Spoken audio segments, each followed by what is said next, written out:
बिना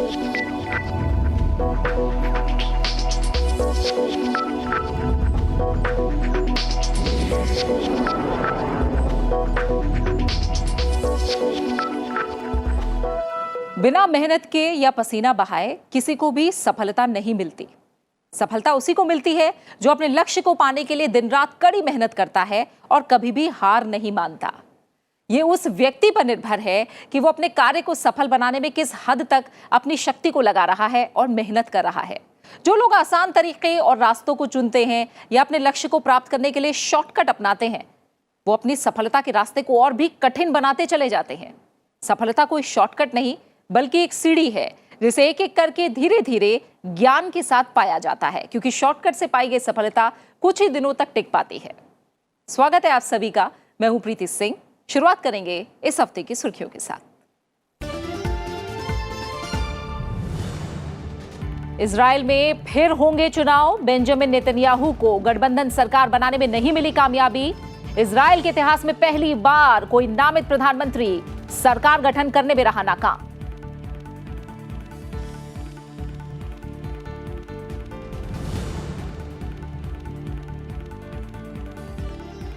प्रधानमंत्री Theresa May की जगह लेने के लिए ब्रिटेन में रेस तेज। मैदान में उतरने वाले प्रतिभागियों की संख्या हुई करीब 12।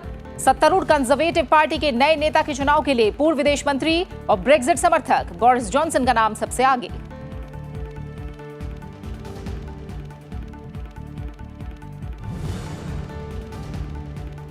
और अमीर देशों को 3000 टन प्लास्टिक कचरा लौटाएगा Malaysia. America, France, Japan, Canada, Australia और ब्रिटेन समेत प्लास्टिक कचरा भेजने वाले 14 देशों की पहचान। सरकार ने कहा ग्लोबल डंपिंग देश नहीं बनेगा मलेशिया।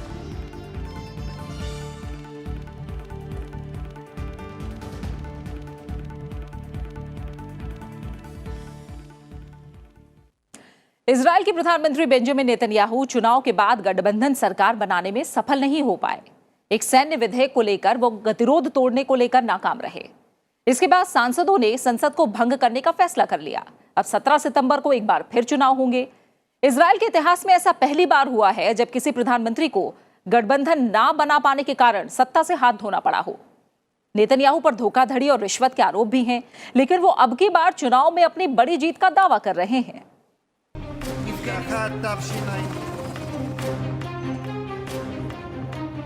इजराइल में सियासी संकट के बीच इस बार इतिहास बदल गया है। ऐसा पहली बार हुआ जब इजराइल में कोई नामित प्रधानमंत्री सरकार बनाने में असफल रहा। बेंजामिन नेतन्याहू 29 मई की आधी रात की समय सीमा से पहले गठबंधन की सरकार नहीं गठित कर सके, जिसके बाद इजरायली सांसदों ने अभूतपूर्व कदम उठाते हुए संसद को भंग करने के पक्ष में मतदान किया। 21वीं नेसेट यानी इजरायली संसद को भंग करने के पक्ष में 45 के मुकाबले 74 मतों से वोट पड़े।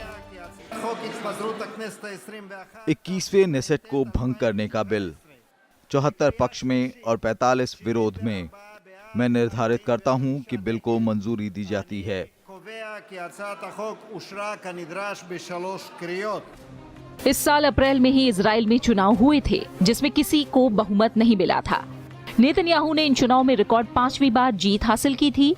उनकी लिकुड पार्टी को 120 सदस्यीय संसद में 35 सीटें मिली थी। इसके बाद बेंजामिन नेतन्याहू ने गठबंधन की सरकार बनाने का दावा पेश किया था। हालांकि एक सैन्य विधेयक को लेकर गतिरोध के कारण वो गठबंधन करने में नाकाम रहे। ये अविश्वसनीय है। विक्टोर लिबरमैन अब बाईं ओर का हिस्सा है। वो लेफ्ट के ब्लॉक से हैं। आप उन्हें राइट पार्टी के लिए वोट देते हैं, लेकिन वो अपना वोट दक्षिणपंथी सरकार को नहीं देते हैं। नया दक्षिणपंथी गठबंधन बनाने के लिए समझौता कर पाने में नाकामी के पीछे सैन्य विधेयक रहा। इजराइल बेतेन्यू पार्टी के अध्यक्ष एविगडोर लिबरमैन ने कानून में बदलाव की मांग की थी ताकि यहूदी समुदाय के छात्र इजराइल की सेना में शामिल हो सके, जबकि नेतन्याहू ने लिबरमैन की इस मांग की आलोचना की और कहा कि लिबरमैन की मंशा यहूदी समुदाय के छात्रों को हक दिलाने की नहीं है। वो बस कुछ वोटों से हमारी सरकार को गिराना चाहते हैं ताकि मध्यावधि चुनाव में उन्हें कुछ ज्यादा वोट मिल सके। नेतन्याहू और लिबरमैन सरकार न बन पाने के लिए एक दूसरे को जिम्मेदार ठहरा रहे हैं। लिकुड सरकार बनाने और गठबंधन बनाने में विफल रहा है। वो पूरी तरह से इस तथ्य की जिम्मेदारी लेते हैं कि इजराइल अब एक बार फिर से चुनाव में उतर रहा है। שמדינת ישראל חוזרת לבחירות פעם נוספת. תודה רבה. सांसदों के इस कदम के बाद अब 17 सितंबर को फिर आम चुनाव कराए जाएंगे। विपक्ष का कहना है कि संसद को भंग करने का फैसला नेतन्याहू का सोचा समझा दाव है, ताकि कोई वैकल्पिक सरकार ना बन पाए और विपक्ष गठबंधन बनाकर सरकार बनाने का दावा ना पेश कर पाए। כל זה קורה בגלל שתי מילים בלבד. ये सब केवल 2 शब्दों के लिए हो रहा है, केवल 2 शब्द, कानूनी किले। यहाँ कोई और कारण नहीं है। בגלל מסמר קטן כמו שאומר השיר, הכל בגלל מבצר גדול. वहीं बेंजामिन नेतन्याहू दावा कर रहे हैं कि अब की बार उन्हें बड़ी जीत हासिल होगी। אנחנו ננהל מסע בחירות. हम तेज स्पष्ट चुनाव अभियान चलाएंगे जो हमें जीत दिलाएगा। हम जीतेंगे और जनता जीतेगी। ובו אנחנו ננצח. אנחנו ननצח. अब जाहिर है कि इजराइल में दोबारा चुनाव से धन और समय का व्यर्थ खर्च का बोझ बढ़ेगा। वहीं भ्रष्टाचार के गंभीर आरोपों और अप्रैल में हुए चुनाव में बहुमत न जुटा पाने के बाद बेंजामिन नेतन्याहू की 5वीं बार प्रधानमंत्री बनने की कोशिश अब की बार कितनी पूरी होगी, ये देखना दिलचस्प होगा। Bureau report, Rajya Sabha TV. Britain में ब्रेक्जिट मुद्दे पर गरमाई सियासत के बीच नए प्रधानमंत्री के लिए होड़ तेज हो गई है। ब्रिटिश प्रधानमंत्री थेरेसा मे की जगह लेने के लिए मैदान में उतरने वाले प्रतिभागियों की संख्या 10 को पार कर गई है। प्रधानमंत्री के शीर्ष पद के सबसे प्रमुख दावेदार पूर्व विदेश मंत्री और ब्रेक्जिट समर्थक बोरिस जॉनसन को बताया जा रहा है। ये साफ है कि जुलाई तक ब्रिटेन को नया प्रधानमंत्री मिल जाएगा, लेकिन नया प्रधानमंत्री क्या उन चुनौतियों से पार पा सकेगा जिसने थेरेसा मे को इस्तीफा देने जैसा मुश्किल फैसला लेने पर मजबूर किया? क्योंकि कंजर्वेटिव पार्टी के भीतर ब्रेक्जिट के मुद्दे पर अभी तक कोई सहमति नहीं बनी है। कंजर्वेटिव पार्टी और ब्रिटेन दोनों के पास अब अधिक विकल्प भी नहीं है। ब्रेक्जिट मुद्दे पर बार बार हार का सामना करने के बाद ब्रिटिश प्रधानमंत्री थेरेसा मे ने 7 जून को पद छोड़ने की घोषणा कर दी है। थेरेसा मे करीब 3 साल से ब्रिटेन को यूरोपियन यूनियन से अलग करने के लिए प्रयास कर रही हैं। कई बार इसके लिए समय सीमा भी बढ़ाई गई, लेकिन उनकी पार्टी के ही नेता उनके खिलाफ नजर आए। ब्रेक्जिट समझौते को संसद में 3 बार खारिज किया जा चुका है। आखिरकार इस मामले में नाकाम रहने के बाद बढ़ते दबाव के बीच थेरेसा मे को पद छोड़ने का मुश्किल फैसला लेना पड़ा। थेरेसा मे ने उम्मीद जताई है कि नया नेता शायद अधिक निर्णायक ढंग से ब्रेक्जिट समझौते के लिए काम कर सकेगा। मैंने हमेशा यूके के लिए सबसे अच्छा और संभव सौदा पाने के लिए और यूरोपीय संघ से बाहर आने के लिए काम किया है। मैंने हमेशा ये विचार रखा है कि यूके के लिए सबसे अच्छा विकल्प एक सौदे के साथ यूरोपीय संघ से बाहर आना है। मैं उम्मीदवारों के व्यक्तिगत विचारों पर टिप्पणी नहीं कर रही हूँ। कंजर्वेटिव पार्टी के नेता के रूप में मेरे उत्तराधिकारियों का चयन करने की एक प्रक्रिया होगी, लेकिन मुझे लगता है कि यूके के लिए सबसे अच्छा है कि वो एक सौदे के साथ बाहर आए। जाहिर है थेरेसा मे के इस्तीफे की घोषणा के बाद सबसे बड़ा सवाल अब ये है कि उनकी जगह कौन लेगा। सत्तारूढ़ कंजर्वेटिव पार्टी और नए प्रधानमंत्री को लेकर होड़ काफी तेज हो चुकी है। जाहिर है नया नेता जो भी चुना जाएगा उसके सामने राजनीतिक गतिरोध के बीच ब्रेक्जिट को पूरा करने की सबसे बड़ी चुनौती होगी। अगर संभावित नामों पर नजर डालें तो प्रधानमंत्री की रेस में कुछ नाम प्रमुखता से सामने आ रहे हैं। इनमें पूर्व विदेश मंत्री बोरिस जॉनसन की दावेदारी सबसे मजबूत मानी जा रही है। ब्रेक्जिट की घोर हिमायती जॉनसन देश का नेतृत्व संभालने के लिए अपना अभियान भी चलाते रहे हैं और पिछले दिनों उन्होंने सार्वजनिक रूप से अपनी इस इच्छा का ऐलान भी किया था। जॉनसन लंदन के मेयर भी रहे हैं। उन्हें उनके मजाकिया व्यवहार और मनमाने बयानों के लिए भी जाना जाता है। उनसे जुड़े तमाम स्कैंडल और चर्चाएं ब्रिटिश मीडिया की सुर्खियां बनती रही हैं। जॉनसन ब्रेक्जिट के इतने बड़े पक्षधर हैं कि उनका कहना है कि उन्हें इस बात में भी कोई डर नहीं है कि वो यूरोपीय संघ से बिना किसी डील के ही ब्रिटेन को अलग कर लें। कंजर्वेटिव पार्टी के वफादारों में उनका अच्छा समर्थन पाया जा रहा है। प्रधानमंत्री पद की दौड़ में जॉनसन के सबसे करीबी प्रतिद्वंदी पूर्व ब्रेक्जिट सचिव 45 साल के डोमिनिक रॉब हो सकते हैं। उन्होंने कहा है कि यूरोपीय संघ के चुनाव के नतीजे आने के बाद वो अपनी उम्मीदवारी का ऐलान करेंगे। डोमिनिक रॉब भी यूरोपीय संघ से ब्रिटेन को अलग करने के धुर समर्थक माने जाते हैं। एक अहम नाम विदेश सचिव 52 साल के जेरेमी हंट का है। जेरेमी हंट भी प्रधानमंत्री पद के लिए अपनी इच्छा का इजहार पहले ही कर चुके हैं। शुरू में वो ब्रेक्जिट के खिलाफ थे, लेकिन अब वो इसके समर्थक हो गए हैं। जेरेमी हंट अपने सहयोगियों के बीच खुद को एक ऐसे उम्मीदवार के रूप में पेश कर रहे हैं जो टोरी पार्टी के विभिन्न धड़ों के बीच एकता करने का इच्छुक है। पर्यावरण सचिव 52 साल के माइकल गोव भी इस पद के दावेदार हैं। ब्रेक्जिट की समर्थक गोव को अपनी रंग बदलती रणनीतियों के लिए जाना जाता है। 2016 में नेतृत्व के लिए इन्होंने जॉनसन का साथ दिया और फिर उनके खिलाफ हो गए, जिसका खामियाजा खुद उन्हें और जॉनसन को भुगतना पड़ा। माइकल गोव थेरेसा मे की ब्रेक्जिट डील के समर्थन में थे और ये बात उनके खिलाफ भी जा सकती है। हाउस ऑफ कॉमन्स के नेता का पद छोड़कर थेरेसा मे को इस्तीफे के लिए और मजबूर कर देने वाली आंद्रिया लीडसोम भी कंजर्वेटिव पार्टी के यूरोपीय संघ से अलग होने में विश्वास करने वाले धड़े की तरफ से उम्मीदवार हो सकती हैं। इन नामों के अलावा ब्रिटेन के पाकिस्तानी मूल के गृह मंत्री साजिद जाविद ने कंजर्वेटिव पार्टी के नेता के चुनाव में शामिल होने की अपनी मंशा जाहिर की है। साथ ही स्वास्थ्य सचिव मैट हैंकॉक, इंटरनेशनल डेवलपमेंट सचिव रोरी स्टीवर्ट, रक्षा सचिव पेनी मॉर्डॉन्ट और ट्रेजरी मुख्य सचिव लिज ट्रस भी इस पद के दावेदार हो सकते हैं। इस बीच आशंका ये भी है कि सत्तारूढ़ कंजर्वेटिव अगर नो डील ब्रेक्जिट पर आगे बढ़ती है तो ये एक आत्मघाती कदम होगा और देश चुनाव के मुहाने पर चला जाएगा, जिससे लेबर पार्टी सत्ता पर काबिज हो सकती है। हमें ये कहते हुए सावधानी बरतनी होगी कि हम यूरोपीय संघ एक तय तारीख को छोड़ देंगे, डील के साथ या उसके बिना, क्योंकि इसका जोखिम ये है कि संसद तब बिना सौदे के ब्रेक्जिट को रोकने की कोशिश करेगी, जो वो पहले भी सफलतापूर्वक हो चुका है। फिर आपको एक आम चुनाव में धकेला जाएगा और मुझे लगता है कि अगर ऐसा हुआ तो कंजर्वेटिव पार्टी का सर्वनाश हो जाएगा, क्योंकि हम पिछले चुनाव में ब्रेक्जिट देने का वायदा करके गए थे। अगर ऐसा हुआ तो हम इस चुनाव में नहीं पहुंचेंगे। ब्रिटेन में ब्रेक्जिट के आने से सबसे बड़े राजनीतिक संकट की शुरुआत हुई थी। आज भी ये संकट जारी है। इस मुद्दे पर ब्रिटेन में पहला जनमत संग्रह 23 जून 2016 को हुआ था और इसमें 52% लोगों ने यूरोपीय संघ से अलग होने के पक्ष में मतदान किया था। इस वोटिंग के अगले ही दिन प्रधानमंत्री डेविड कैमरन ने इस्तीफा दे दिया। थेरेसा मे 13 जुलाई 2016 को ब्रिटेन की नई प्रधानमंत्री बनी। उन्होंने 2 साल में ब्रेक्जिट का दावा किया था, लेकिन वो इसमें सफल नहीं हो पाई। यूरोपियन यूनियन से अलग होने की नई समय सीमा 31 अक्टूबर है। अब ये देखना दिलचस्प होगा कि क्या नया प्रधानमंत्री उन चुनौतियों से पार पा सकेगा जिसकी वजह से थेरेसा मे को कुर्सी छोड़नी पड़ी। Bureau report, Rajya Sabha TV. अमेरिकी राष्ट्रपति डोनाल्ड ट्रंप ने भरोसा जताया है कि उत्तर कोरिया के शासक किम जोंग उन अपना वादा नहीं तोड़ेंगे। ट्रंप ने एक ट्वीट में लिखा कि उत्तर कोरिया ने कुछ छोटे हथियार चलाए हैं जिसने कुछ लोगों को परेशान किया है, लेकिन मैं इससे परेशान नहीं हूं।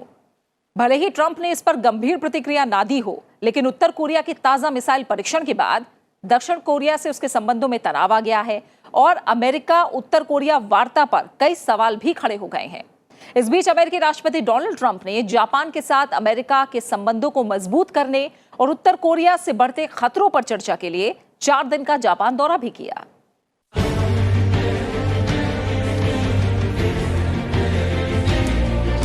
हफ्ते की शुरुआत में उत्तर कोरिया से कुछ ऐसी तस्वीरें सामने आई।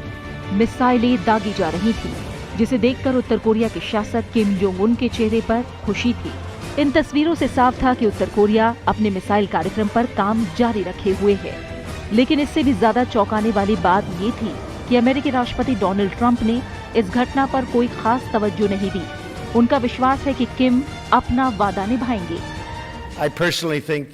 मैं व्यक्तिगत रूप से सोचता हूं कि उत्तर कोरिया के साथ बहुत सारी अच्छी चीजें आएंगी। मुझे लगता है कि मैं शायद सही हूं, मैं गलत भी हो सकता हूं, लेकिन मेरा मानना है कि हम लंबा सफर तय कर चुके हैं। कोई रॉकेट परीक्षण नहीं हुआ है, कोई परमाणु परीक्षण नहीं हुआ है। उस दृष्टिकोण से बहुत कम गतिविधि हुई है। इसलिए मुझे लगता है कि हम उत्तर कोरिया के साथ एक लंबा रास्ता तय कर चुके हैं। इसलिए हम देखेंगे कि क्या होता है। लेकिन अमेरिका के सहयोगी जापान के लिए ये घटना नजरअंदाज करने लायक नहीं थी। जापान के प्रधानमंत्री शिंजो आबे ने डोनाल्ड ट्रंप के साथ मुलाकात में सीधे तौर पर तो कुछ नहीं कहा, लेकिन उन्होंने बातों ही बातों में ट्रंप को अपनी चिंता से अवगत करा दिया। अब हम अपनी आधिकारिक शिखर बैठक शुरू करने वाले हैं, जिसमें हम उत्तर कोरिया सहित अंतर्राष्ट्रीय समुदाय की विभिन्न चुनौतियों पर चर्चा करने जा रहे हैं। बेशक हम जापान और अमेरिका के बीच द्विपक्षीय आर्थिक मुद्दों पर भी चर्चा करेंगे। 調整を図っていきたい。 इस बीच डोनाल्ड ट्रंप ने अपनी जापान यात्रा के दौरान उन जापानी परिवारों को भरोसा दिलाया जिनके परिवारजनों को करीब 1 दशक पहले उत्तर कोरिया के एजेंट्स ने अगवा कर लिया था। डोनाल्ड ट्रंप ने कहा कि वो उन्हें रिहा कराने की भरसक कोशिश करेंगे। 問題について हनोई समिट में ट्रंप ने उत्तर कोरिया के नेता किम के साथ अपहरण के मुद्दे को उठाया और उन्हें मेरे विचार बताए। राष्ट्रपति ट्रंप आपकी इच्छाओं के अनुरूप राजनयिक प्रयास कर रहे हैं। 外交努力を重ねてきて इस हफ्ते डोनाल्ड ट्रंप 4 दिनों की जापान यात्रा पर थे। दोनों देशों के बीच उत्तर कोरिया के अलावा व्यापार और सुरक्षा के बारे में भी चर्चा हुई। बातचीत के दौरान ईरान का भी मुद्दा उठा। जापान ईरान से कच्चे तेल का खरीदार रहा है। इस संबंध में ट्रंप ने कहा कि अमेरिका और जापान जल्द ही इस मुद्दे को भी सुलझा लेंगे। Bureau report, Rajya Sabha TV. सारा जहां में फिलहाल वक्त हुआ है एक छोटे से ब्रेक का, और ब्रेक के बाद देखेंगे दुनिया रंग बिरंगी।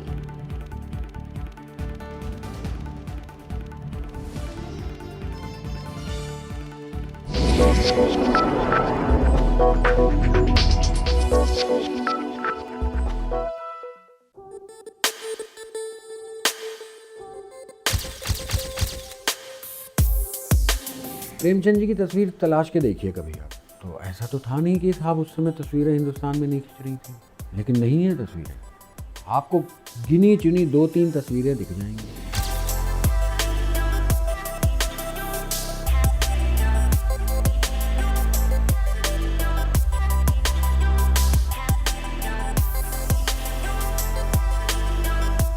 सरकार ने इतनी सारी एकेडमीज़ और इस तरह के संस्थान बनाए हुए हैं जिनका काम कला और संगीत और इस तरह की चीज़ों को बढ़ाना और प्रिजर्व करना है, लेकिन ऐसा कहीं कोई पहल कम से कम मुझे नहीं नज़र आती कि हो रही हो जहाँ से तस्वीरें मिल जाएंगी।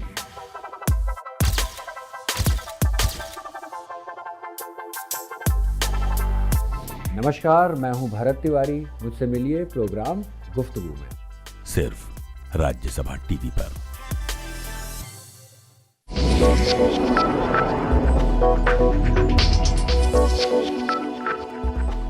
मलेशिया के एक फैसले ने सभी का ध्यान अपनी ओर खींचा है। यहां सरकार ने ऐलान किया है कि उन अमीर देशों को करीब 3000 टन प्लास्टिक कचरा वापस भेजा जाएगा जहां से कचरा उसके मुल्क में पहुंचा है। सरकार ने यह भी स्पष्ट कर दिया है कि मलेशिया ग्लोबल डंपिंग देश नहीं बनेगा। मलेशिया पिछले साल प्लास्टिक कचरे का प्रमुख स्थान बन गया था जब चीन ने ऐसे कचरे के आयात पर प्रतिबंध लगा दिया, और इस प्रतिबंध के चलते सालाना 70 लाख टन से ज्यादा कचरे के निस्तारण को लेकर समस्या खड़ी हो गई। अब मलेशिया के इस फैसले के बाद कई देशों के साथ संबंधों में तनाव की भी खबरें आ रही हैं।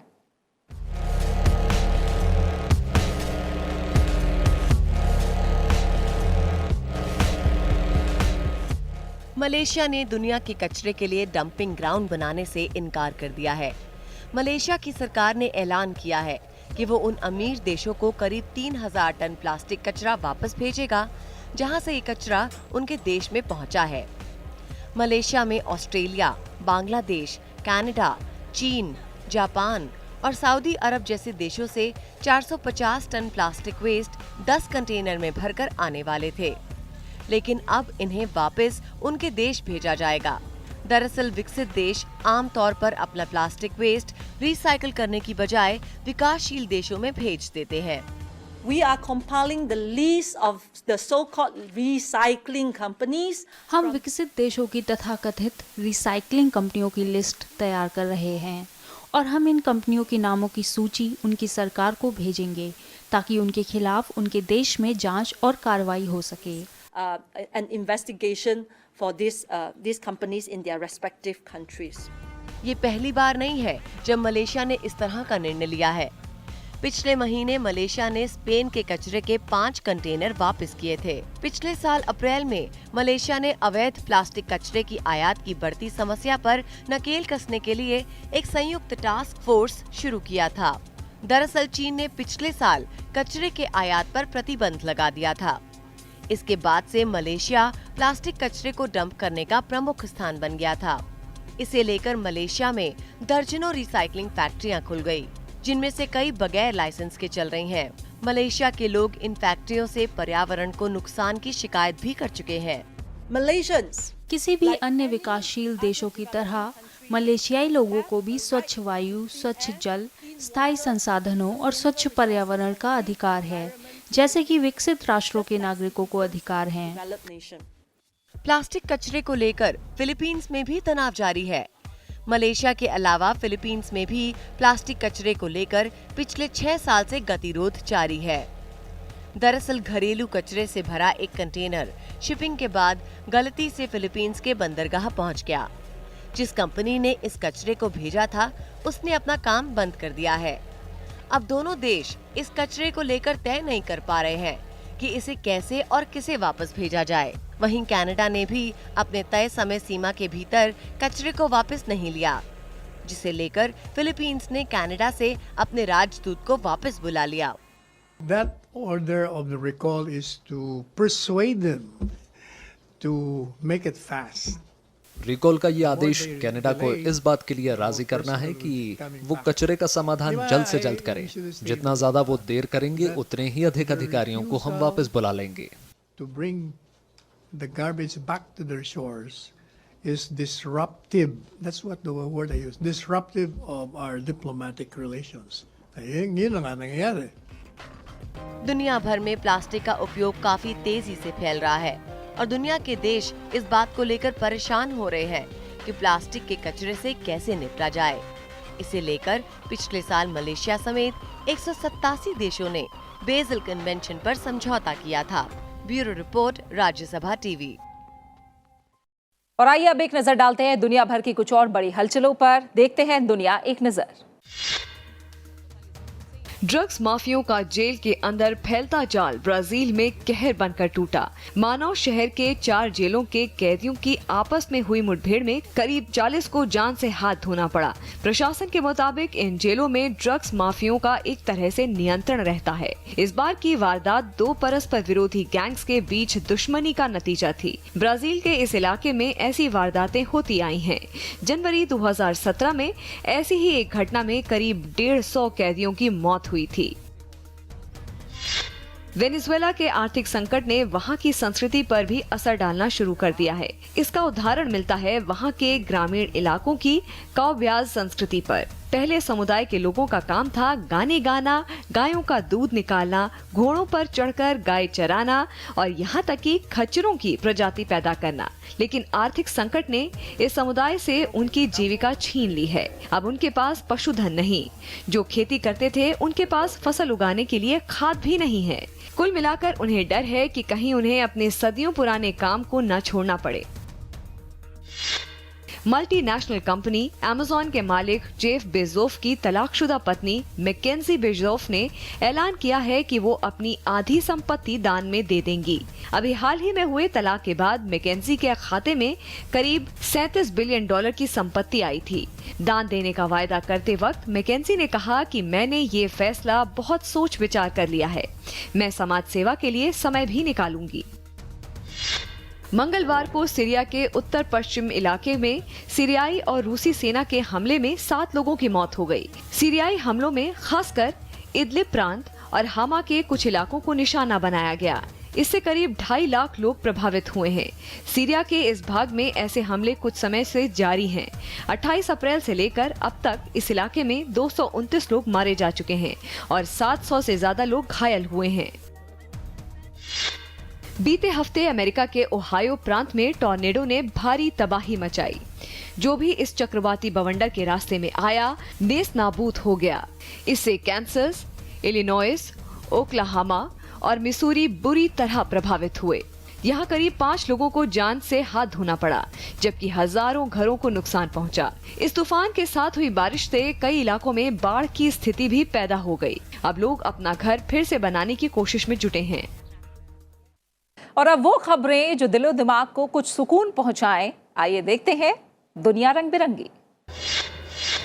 डिज्नीलैंड ने बुधवार को कैलिफोर्निया में Star Wars experience Galaxy's Edge theme park का उद्घाटन किया। समारोह में मशहूर हान सोलो का किरदार निभा चुके अभिनेता हैरिसन फोर्ड भी शामिल हुए। माना जा रहा है कि इस पार्क को तैयार करने में $1 अरब खर्च किए गए हैं।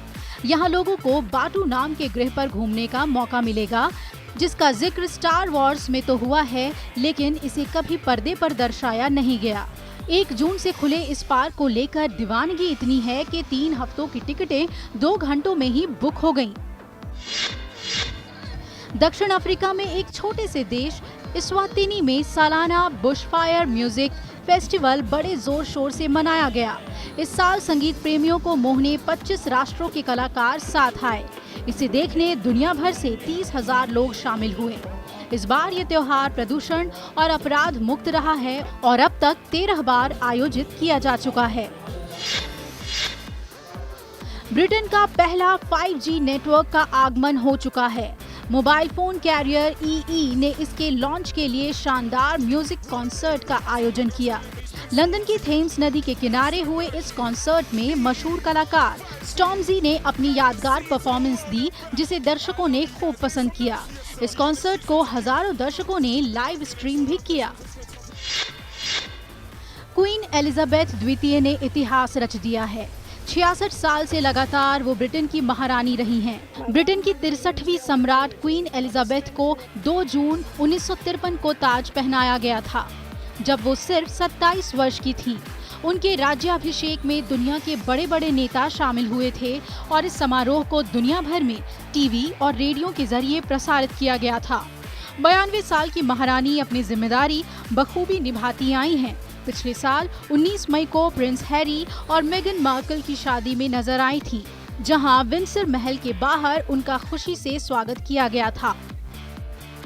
और इसी के साथ सारा जहां के इस हफ्ते के सफर में फिलहाल इतना ही। आप हमारे इस कार्यक्रम को YouTube पर भी देख सकते हैं और अपनी राय और सुझाव हमारे साथ साझा कर सकते हैं, जिनका हम बेसब्री से इंतजार करते हैं। बने रहिए राज्यसभा टीवी के साथ। नमस्कार।